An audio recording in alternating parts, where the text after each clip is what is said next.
Kita semua pasti tahu bahwa saat kemerdekaan Indonesia di awalnya, laut-laut di antara pulau-pulau di Indonesia bukanlah milik Indonesia. Perdana Menteri Juanda yang kala itu menjabat dan Menteri Hairul Saleh merasa janggal dan menyatakan hal ini tidak benar. Kemudian, seorang pemuda berusia 20 tahunan bernama Mohtar Kusuma Atmaja diminta bantuannya oleh Menteri Hairul Saleh. Dengan ketekunan dan studi mendalam dari sejarah dunia selama bertahun-tahun, Indonesia akhirnya mengklaim laut di antara pulau-pulau Indonesia adalah milik Indonesia. Klaim laut itu begitu melegenda. Itulah yang kita kenal dengan nama Deklarasi Juanda pada tahun 1957. Seluruh dunia geger, dunia menentangnya dengan tidak ada yang menyetujuinya. Indonesia tidak tinggal diam dan terus mencoba meyakinkan dunia. Hingga tahun 70-an akhir dan tahun 80-an awal, Indonesia terus berjuang dengan gigih melalui diplomasi oleh Mohtar Kusuma Atmaja di konferensi PBB tentang hukum laut. Puncaknya adalah negosiasi Mohtar Kusuma Atmaja yang kala itu menjabat Menteri Luar Negeri Indonesia dengan State Secretary Amerika George Shultz. Dengan kelihayan seorang Mohtar, akhirnya dunia menyetujui bahwa Indonesia adalah negara kepulauan dan laut di antara pulau-pulau adalah laut milik Indonesia. Semua itu tertera dalam putusan Konvensi Hukum Laut UNCLOS atau United Nations Convention on the Law of the Sea. Waktu berjalan hingga lebih 30 tahun saat ini, di mana baru-baru ini seorang pakar hukum laut Profesor Myron Norquist menyatakan dulu ada seorang Indonesia yang bernama Mohtar. Ketika dia bicara, semua orang bergetar.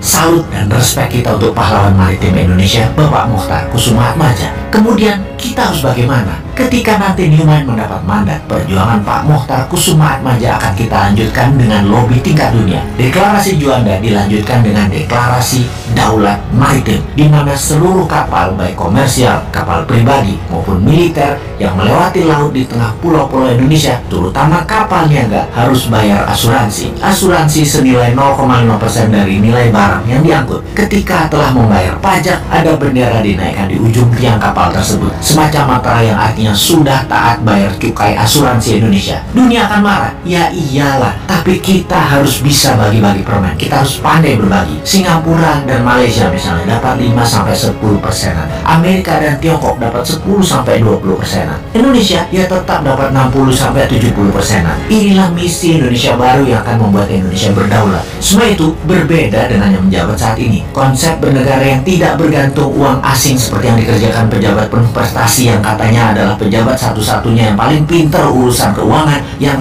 satunya lagi di sisi seberang adalah senang dengan FDI atau Foreign Direct Investment, mau yang miring ke asing IMF dan Amerika maupun yang miring ke Tiongkok. Keduanya saat ini membuat Indonesia tidak akan pernah menjadi negara berdaulat. Strategi keduanya itu akan hanya membuat Indonesia terjebak menjadi negara tengah atau middle country selamanya, selama mereka menjabat dan selama mereka berkuasa. Kasih deh 2 kali masa jabatan lagi, perpanjang hingga jabatan ketiga dan jabatan keempat sampai 2034, tetap Indonesia akan gini-gini aja. GDP per kapitanya paling mentok dari 3.900 saat ini, paling naik hanya paling ke 5.000-an selama 13 tahun ke depan, terjebak di tengah plus masih terus terpesona dengan asing. Untuk itu Indonesia harus berubah, harus berani, harus kompak, harus satu visi, satu misi, yaitu membuat Indonesia berdaulat. Salah satunya kedaulatan laut berserta kemanfaatan laut serta isinya. Selama ini iya, wilayah itu wilayah Indonesia. Kita sekarang minta lebih lagi karena kita mengurusi kerusakan lingkungan laut akibat 100.000 kapal asing melewati perairan Indonesia tanpa kita dapat benefit apapun, terutama benefit finansial. Kita tekor. Sahabat muda, zaman berubah cepat. Indonesia harus lebih dihargai. Pak Mohtar adalah pahlawan maritim Indonesia dan kita akan lanjutkan perjuangan beliau. Ambil kedaulatan laut dengan membuat semua yang melewati bayar cukai asuransi. Diharapkan dengan nilai barang 2.000 billion atau 2 triliun dolar, 0,5%-nya kurang lebih Indonesia mendapat 200 triliunan rupiah per tahunnya. Lumayanlah buat nyicilin hutang pejabat lama yang bisa ngutang dengan etalase membangun pakai dana asing plus dilengkapi pasukan media buzzer sebagai alat pembenaran agar terlihat sukses. Intinya semua yang dikerjakan sekarang yang penting jadi sohor dan populer. Hutang kan yang bayar New Mainland